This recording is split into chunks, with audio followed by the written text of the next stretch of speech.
Israat Haque from Dalhousie University. I have joined last fall in computer science department as assistant professor. So I'm pretty new here, not even 1 year old in Dal. I work in software-defined networking. That's my research area.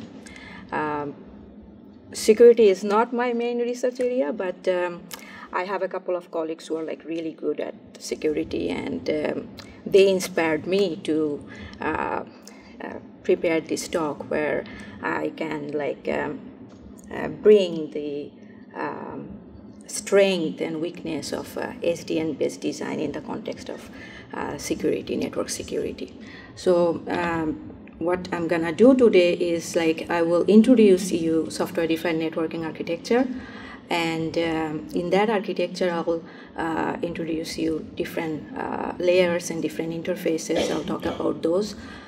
Also in SDN, software-defined networking, controller is really an important component. And so what I'll do is I'll compare to recent really well-adopted controllers. I'll choose 2 controllers. I'll compare those to give you an idea what's going on about those 2 controllers. Then I will talk about new vulnerabilities that SDN can bring. So if you use SDN, you should be careful about certain security aspects. And at the same time, I will also talk about the strength that SDN can bring to solve some of the existing security issues. So that's my overall plan of today's talk. So let's start with what is software-defined networking. So motivation behind this SDN design came up with this idea that in traditional IP networking, usually these routers, switches, these hardwares, they come with their own controlling functionalities inside the hardware from different vendors. So different vendors provide their own hardware with their own control functionalities inside that hardware. So it's like a black box.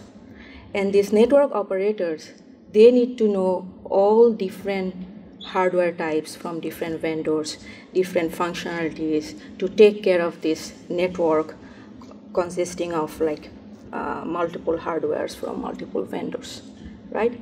So this situation is not very good or very efficient in terms of network configuration and management, because if you want to come up with a new network, high-level networking policy, network configuration policy, then the operator needs to go to these individual devices, work on that individual devices to configure those. And it takes time. Also, it can create error, right? So this management and configuration in traditional IP network is not very flexible. Think about this IP4 and IP6. How long it is taking to adopt this IP version 6 because of this inflexibility, right? Also, if you want to come up with a new routing protocol, you want to design and then evaluate that, and you want to deploy. This usually takes long time, 5 to 10 years in the traditional IP networking. So the idea of SDN was that why don't we just decouple this control from the hardware?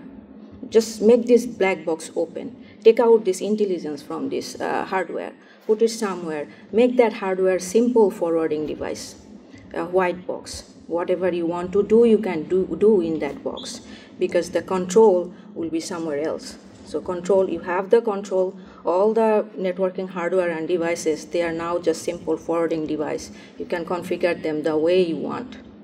Okay, so that was the motivation behind this SDN-based design. So basically, breaking this vertical integration in the hardware. So that's what is showing in the picture, that in traditional networking we had this both control and hardware together. In the SDN we separate that, and we now take the control to somewhere else. Let's say in a server we put the control over there, and this control basically now has the global network view. So it can see what's going on in the entire network, and then based on that view, now it can, take a high-level policy, and based on that policy, it can configure those hardwares. Okay, so that's the idea of software-defined networking, decoupling this control plane from the data plane or hardware. Now, there is this myth that anything involved software is SDN. That myth is actually wrong. The reality is SDN is a network architecture with 4 pillars. And the first one I have already mentioned, that it's like separating the control from the data, from the hardware basically. So we call it data plane, that consists of all the hardwares, and the control plane, which is basically the network brain or network operating system. Also like flow-based packet forwarding. So it's not like traditional source destination based packet forwarding. We'll see in a few slides that you can combine different kind of matching rules in these header fields from transport layer, from network layer, from link layer. You can use combination of those for matching, and based on that you can forward the packet. So it's flow-based packet forwarding. And also we have this concept of network operating system. As I said, now network control, network operating system is now in a separate place, let's say in hardware, that can see the entire network view, and based on that view, based on that observation, it can configure the network dynamically. Also like programmable network. Now we decouple this control plane from the hardware, and then we bring different interfaces, we will see, and then different network applications can run on top of this networking operating system, and the meaning that those applications come up with their own network configuration policy, and those policies are basically translated by this controller to network configuration rule. So the entire system is now become much more dynamic and programmable. Another myth is like logically centralized controller implies physically centralized controller.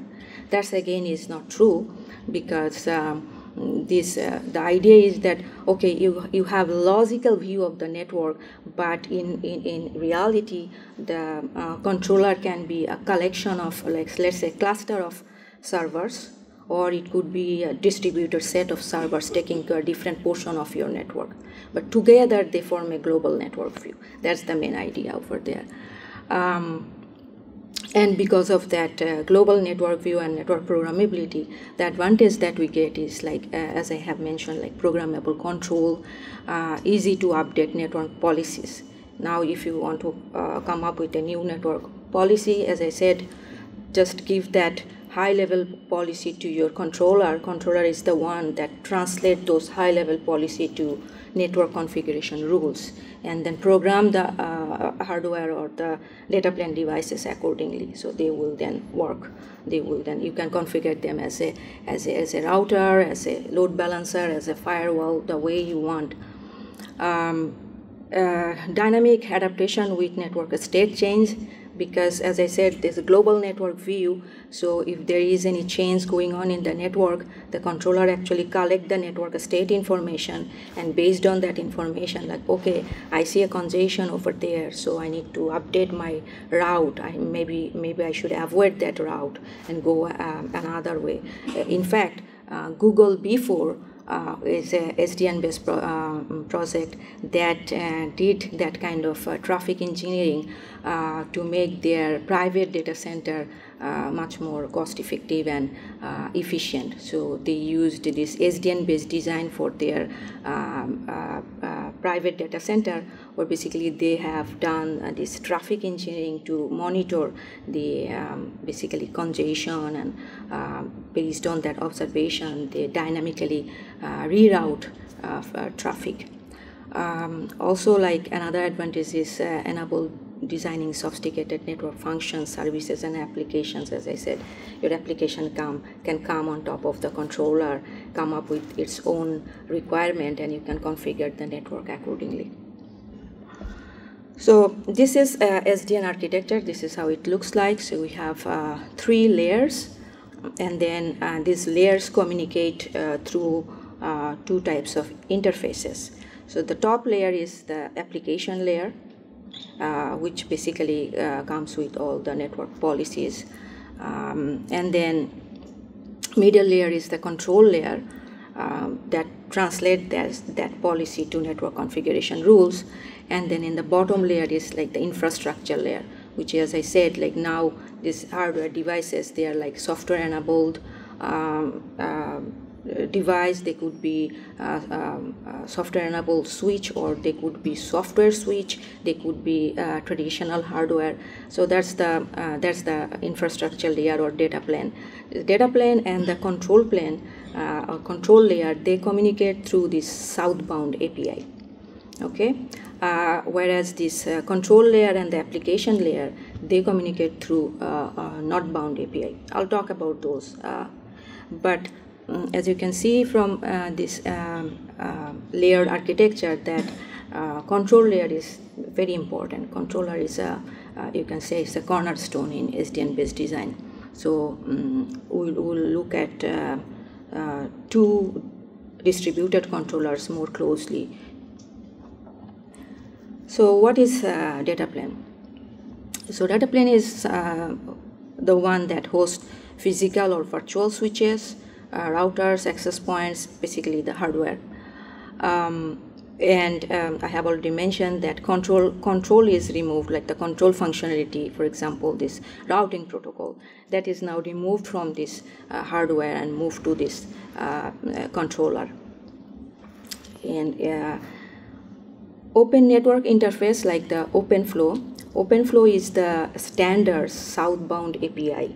Basically, it's the communication protocol between this control plane and the data plane. So we use this OpenFlow to configure our software-enabled devices.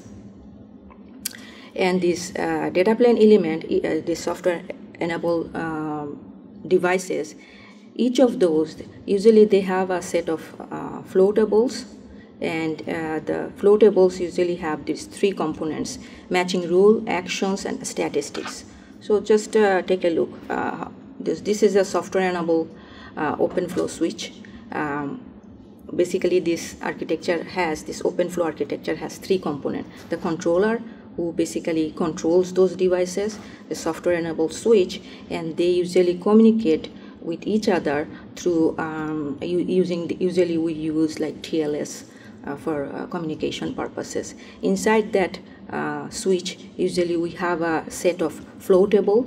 Floatables are the place where basically it's like the forwarding table in traditional routers. So we basically configure different rules, and device, when it gets a packet, it matches with that existing table. Okay, is there any match with any of these entries for this particular packet? If there is a match, it takes corresponding action. If there is no match, then usually it sends the packet to the controller.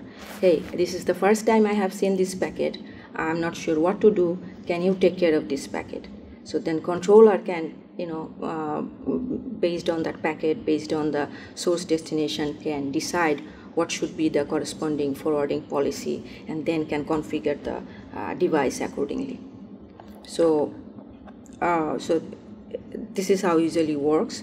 So when a packet arrives, then you go through your tables, try to find a match, and then you take corresponding action. Action could be forwarding packet to a particular port, or if there is no match, as I said, usually we encapsulate the packet, send it to the controller. Sometimes in case of security aspect, you may drop packet from a particular incoming port.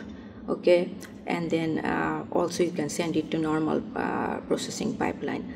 Now you see in the header fields that this header fields basically comes from all different layers, from transport layer, from a link layer, from network layer. So it's not specifically like IP address based, like source and destination address based forwarding, but you can actually combine these fields from different layers as your matching rule. So that gives you much more flexibility, right, compared to the traditional forwarding approach.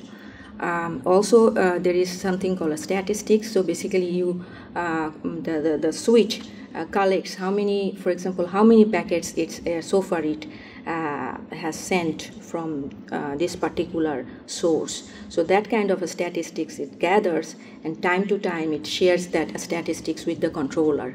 So controller use that information to learn the network state. So dynamically it can learn the network state, and based on that learning, later on it can decide whether it has to change any policy, okay, to make the operation much more efficient and dynamic. So Southbound API is the one that basically, as I said, like it enables the communication between the control plane and the data plane. And there are like different communicating protocols, but OpenFlow is the one that is most widely adopted both in industry and academia. In fact, vendors are actually supporting this OpenFlow into their new software-enabled hardwares. So, in fact, at some point, people used to think that OpenFlow is SDN, but that's not the case. It's basically the communicating protocol between control plane and data plane. Okay, and the advantage of using OpenFlow is it basically directly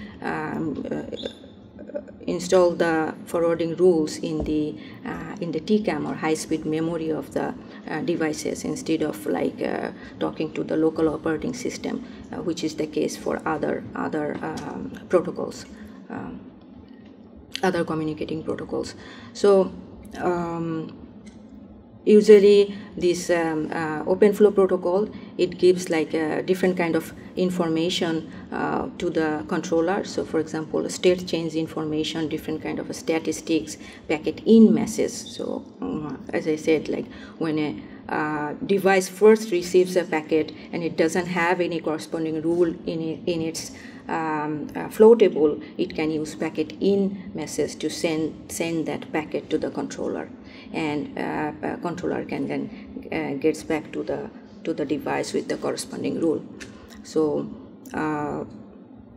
other southbound API includes like we can use netconf, OpenState, OpenVSwitch database, OVSDV, Offlex, SNMP. So there are different southbound protocol that we can use for communication purposes. A controller is the cornerstone of SDN that connects application to the infrastructure. Configure and manage data plane, I have already mentioned that point. And for that purpose, basically it uses its global network view, the state information, network state information, topology information. We call it like network operating system.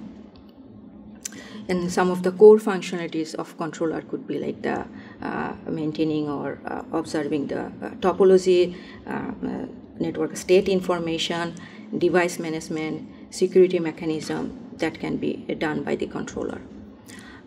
These are some examples of existing controllers. Some of those are centralized, some of those are distributed.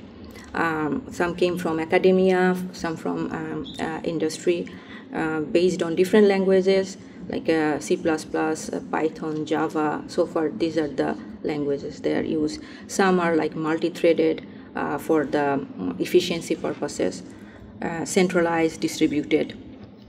So basically, controllers, initially when this idea of SDN came up, it started with centralized controller. Okay, only one controller used to take care of everything, and definitely we can see that has issue like single point of failure and the capacity issue. So later on, for the purpose of reliability, scalability, and performance, distributed controllers came in the market.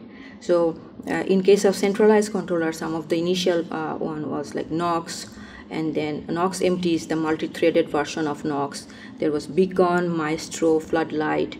These are like some multi-threaded controllers to offer high throughput, targeted for like data center or enterprise networks. There were Ryu, Trema, there were Rosemary, that was specifically for security and isolation of applications. Then these distributed controllers came, and out of various distributed controllers, ONOS and OpenDaylight, these are the two controllers currently well adopted, basically both in industry and academia. Okay, so I'll talk about those. Next is the Northbound API. So one thing is southbound API, that's the communication protocol between that enables the communication between data plane and control plane. There is this standard, OpenFlow is the standard protocol that is, as I said, quite well adopted in industry and academia. But there is no standard northbound API so far. Like different controllers, some of those have their own API. You can use REST API, for example, but so far there is no standard.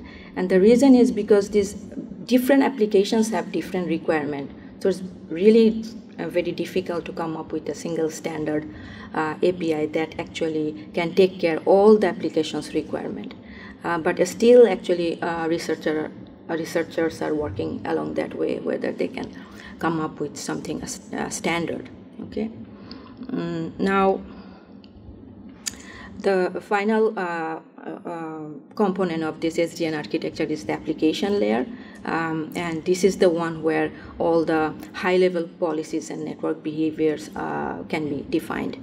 And then, so basically it implements the control logic that is translated into the rules by the controller, and then we can install those rules in the data plane. For example, like some routing behavior or other kind of security policies, for example.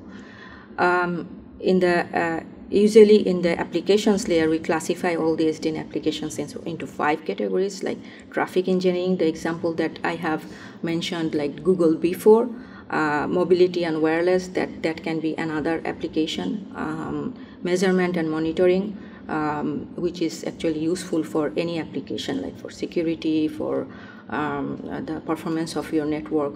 Measurement and monitoring is really useful.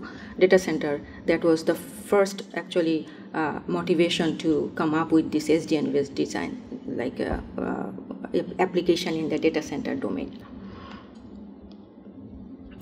So that was like the overview of SDN architecture, layered architecture.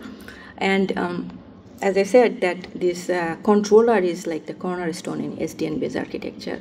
And so we'll just talk about this controller a little more detail, like what's going on there. So distributed controllers, as I said, basically first we designed centralized controller, but then because of its limitations in terms of capacity and single point of failure, distributed controllers are designed, and that can be like a cluster of controllers, or it can be like, as I said, like multiple controllers, multiple distributed controllers. They can take care of part of the network. The one interesting point about these distributed controllers where they have designed, so ONOS and OpenDaylight, they first became like wide adopted and quite popular because of their different features. Now then this debate came that, okay, which one is better? Is it like, shall we use ONOS or OpenDaylight? And also since enterprises are interested in virtualized environment, then there was this another question came, which one is good for this virtualized environment? Okay, ONOS or OpenDaylight. So to answer those questions, to end that debate, so researchers basically said that, okay, why don't we just compare those two and then see how do they behave. So these are the two OpenFlow controllers, distributed controllers, ONOS, developed by Open Networking Lab.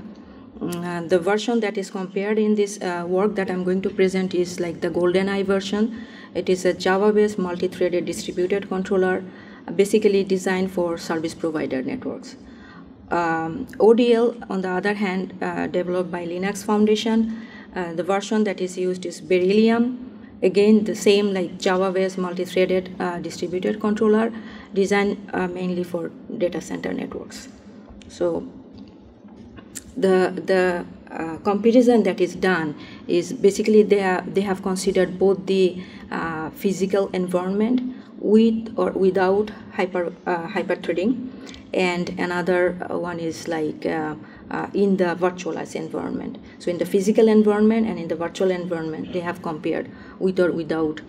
So when it's like without hyper-threading, there are like 2 sockets, 12 cores per socket, and then total 12 cores and total 24 threads. In the virtualized environment, in the case of hyper-threading, the total threads were like 48. They use basically 2 like bare metals. Basically, in one they have installed and configured the let's say ONOS or OpenDaylight controller. The other one is basically configured for the switches, which they basically used Cbench, which is a tool that can generate the software switches and create a topology based on their software switches. So in one bare metal, they have configured it as a data plane, basically, the other one as a controller, and then these two are communicating to see that, okay, in terms of this controller performance. So when we measure this controller's performance, usually we consider their throughput. So how many flows per second, for example, they can take care, and then their latency, how long it takes to get a packet in message and get back to packet out message. So this latency between packet in and packet out message, that is another measurement in case of controller performance. The third one, in case of since we are using like multi-threaded environment, so like the performance in terms of thread scalability, whether it can efficiently use this multi-thread environment. So these are the metrics that usually we consider when we compare different controllers. Okay, and that's exactly and in case of virtualized environment, we can use, for example, OpenStack. So we can use, let's say, 2 compute node, where one we can install in one we can install the controller, other one as the data plane, as I have mentioned, and in addition we can have this OpenStack controller. And in that environment, again, we can do the same experiment, like the calculating the throughput, the latency, and the thread scalability. Okay, and that is what what is done in that work that I'm presenting, and this is the average throughput for ONOS. And it seems that ONOS is doing pretty good in terms of like the throughput, and there is this steady increase in throughput for switch 1 up to 16. Okay, and basically that 16 number matches with 16 threads. So throughput basically increases until the number of switches reaches the number of threads. And after that, we see kind of a saturation. Also, another interesting observation is that in case of ONOS, this performance with or without hyperthreading is similar. Okay, but in the virtualized environment, throughput is lower. In fact, it's like we see like significant gap. So that means ONOS has like impact of this virtualized environment. Okay, so that's the story in case of ONOS. But in ODL, it's a little different. So throughput here it increases, but up to 8 switches. It cannot match with 16 switches like in the case of ONOS, right? So throughput increases, but after that, it's not like consistent like we have seen in ONOS. It abruptly drops. Okay, and then another interesting point here is that throughput without hyperthreading is not similar. So that means hyperthreading and has impact in case of OpenDaylight. However, this virtualization impact is less. That is something interesting. Then in case of ODL, this virtualization impact is pretty small, which is like significant in case of ONOS. So you see that 2 has 2 different kind of characteristics, and based on your requirement, what do you want? Then based on that requirement, you can choose one of these controller, right? Now, I said that, okay, how about their thread scalability, whether they can use this multi-threading environment, what happens? Now, in case of ONOS, it seems that the performance is similar to the performance that we have seen in case of Throughput, but one interesting observation is that you see that performance, it drops when this number of threads crosses 12. And we were like, why that happened? That's because those threads, like first 12 threads, those were from one socket, associated with one socket. The rest of the threads, they're associated with the other socket. So this inter-thread communication, that had the impact on that performance when we cross that. So basically when we cross the number of threads from one socket to the another one, they need to communicate with each other, and that had the impact. And interestingly, you don't see that impact on virtualized environment, because in virtualized environment, everything is basically seen coming from one socket, right? And that's very interesting. That means that, okay, here maybe we can include more and more threads if we're in virtualized environment, and it still can improve the performance. But if we're in the real physical environment, that maybe will have that impact of this inter-thread communication. Okay, so that's the observation here. And the same performance we have seen in case of ODL. But in case of ODL, what is observed that this performance, we have seen, like, when we increases the number of switches, there was this performance impact. ODL performance dropped. Also, you see this high standard deviation. It was not very consistent in case of ODL. So we're like, okay, what's the problem? So further investigation was done, and then 2 things basically we have done. One is like is there any memory leakage in case of ODL? Let's see what's going on there. So we checked that, and then the observation is like there is no memory leakage. We have done some multiple minor garbage collection and full garbage collection after entire experiment part, and still the uses of old generation was low. So there was no indication of memory leakage. However, there was some abnormal behavior in terms of CPU utilization. So in case of ONOS, CPU utilization of OpenDaylight is 35% with a single switch, and in case of ONOS, CPU utilization of ONOS basically never exceeds 80% with up to 32 switches. So you see the difference, like when we are using ODL, something is wrong. It's like excessively using CPU. So what's the problem? And it's this problem becomes like even worse if we increase the number of switch. So is it like then switch partitioning algorithm is the problem, or like OpenFlow plugin is the problem? The right answer we don't know yet. That's what we are thinking to explore, to see that what's the main cause over there in case of ODL. Because we have seen that it has less impact in virtualized environment. So probably if we can fix this problem, probably it will be a better choice in case of virtualized environment, right? So that was the observation for OpenDaylight's unusual behavior in terms of CPU utilization. So this is basically the summary of this comparison. So hyperthreading, enabling hyperthreading results in performance improvement, and ONOS throughput on the virtual host, we have seen that it's lower. It's like 13.5% lower than the physical host, which is not the case for OpenDaylight. Now, in terms of latency, even though I haven't shown the result, basically because there is nothing pretty interesting, both of them have similar behavior.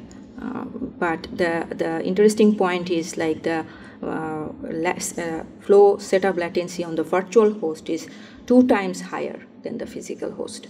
So in both cases, in both ODL and ONOS, that impact is there. overall, we have found that ONOS outperforms, for the current experiment, outperforms ODL in terms of throughput and latency. Okay, so that was like the overview of SDN and the controller comparison. So now you know about this SDN, right? Now let's see that, okay, how we can utilize that knowledge in the context of security. So first I will talk about some pitfalls, some weakness that SDN can bring new vulnerabilities, okay? And then I'll talk about some strength that we can utilize. So security of SDN. So the security of SDN is basically the vulnerabilities, that where you have to be careful. So potential attacks, and this can happen actually across different layers, different interfaces. Unauthorized access, data leakage, data modification, malicious compromise applications, denial of service, and configuration issues. So it can happen across different layers and different interfaces. I'll just talk about a couple of those. So this unauthorized access, for example, so can happen at every layers and infrastructure. So attacker can, for example, think about like this application layer that comes with the high-level network policy, right? So if you can somehow, attacker can get access of those applications that are designing this or come up with this high-level network policy, then you can indirectly manipulate the entire network, right? So that's the problem. And what we can do is like we can either allow like only the trusted application, or we can give a particular application a set of actions that they can take, okay? And another thing we can do is like we can distribute this control functionalities among multiple controllers. So this thing can reduce like the vulnerability of individual controller attack, okay? Also, so these are like, for example, the first one is like when we're giving access to a set of applications, then this aspect is basically coming from this application layer. So in the application layer, we have set of application. How do we give them this authorization to take care of the control of the network? That's coming from the network layer. In the control layer, as I said, then we can have this idea of using multiple controllers to take care of the single controller attack. Then in the interface, like the communication between control plane and data plane, which is southbound API, we can use something like TLS, okay? Now, that option is there, but it's not well adopted by the vendors or like in the industry. So the thing is like we have to be more careful along that aspect, like using like secured communication between this. Also like host authentication, that's another thing we have to consider.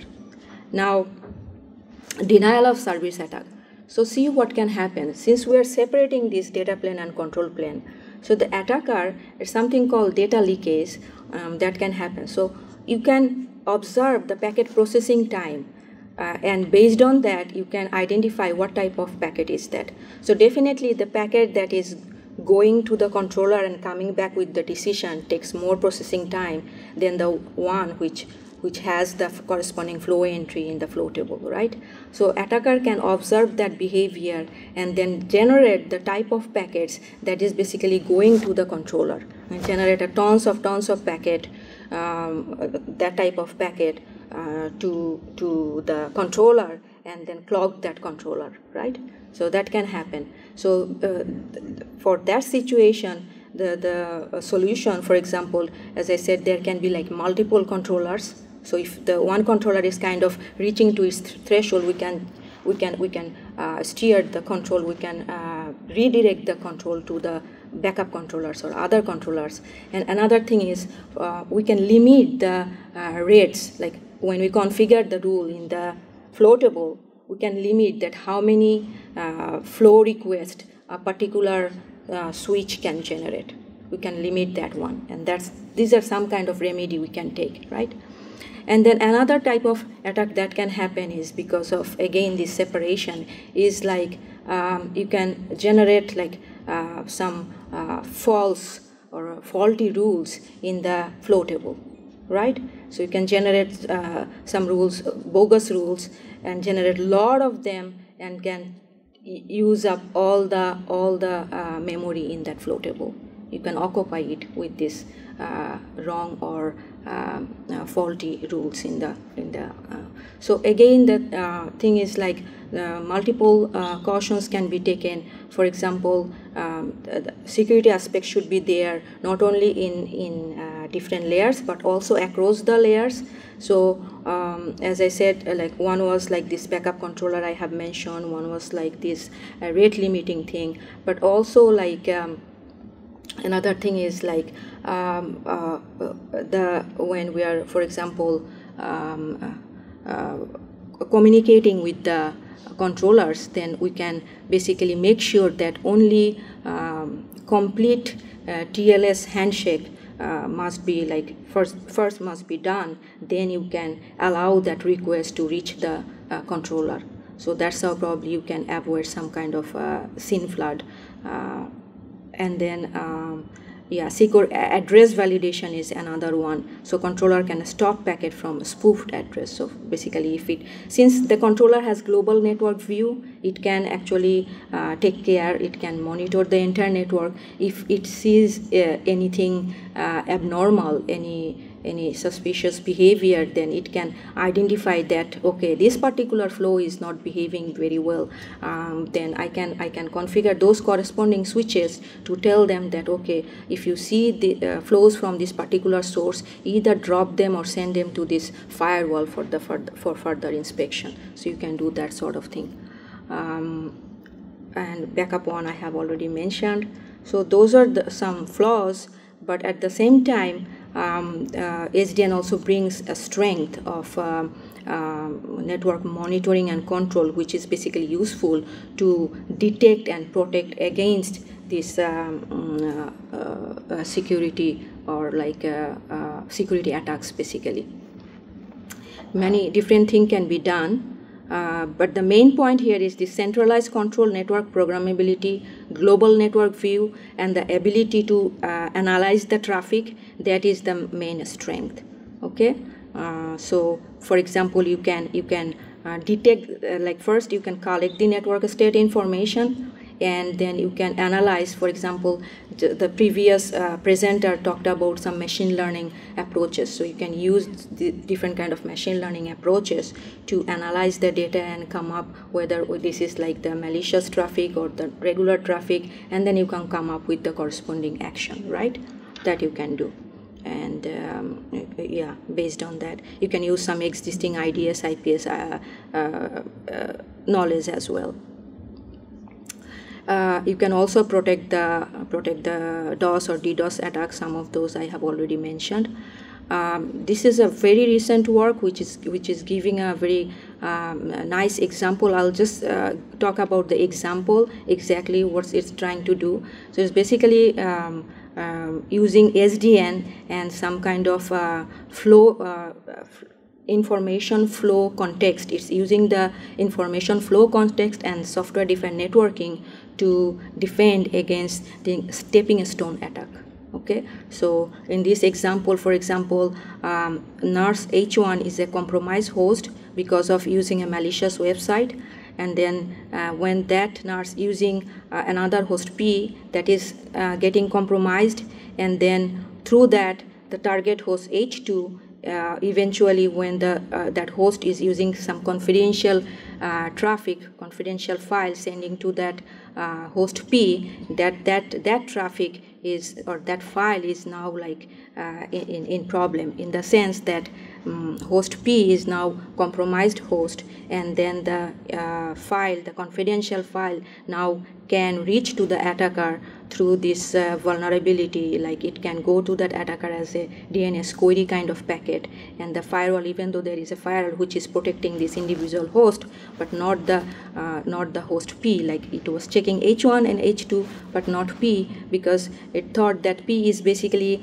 supposed to communicate among the host inside the network, not outside, so it's like less protected, but the attacker can use this stepping stone attack and then retrieve this confidential information out of the network. So this problem can be taken care using this information flow context and software defined networking, putting this thing together, and you can defend it. I think I'm kind of out of time, but the idea here is like, I will just tell you like very briefly. Idea here is that you can mark the packet like as confidential packet. When you have confidential packet, the packet should go to the controller for policy inspection and the corresponding rule installation, and then based on that policy and based on the information flow context, the controller decides whether it should allow that packet to flow or it should stop, and inform the source that basically you cannot do that, there is something malicious going on, and that's how it can protect the situation that I have mentioned. Okay, so this is like very recent work. So these are some references that I have used for this talk. So in conclusion, what I would like to tell that what I have tried to do is like bringing this SDN architecture and the important component controller. So now you have this idea, right? So my question is, you have this idea, and as a security expert, you know what are the issues or problem there in the security domain. Do you see that you can put these two domains together to solve some problem? If you see a scope, please email me, then we can move forward, and then, yeah, we can together probably we can solve some problem. Thank you.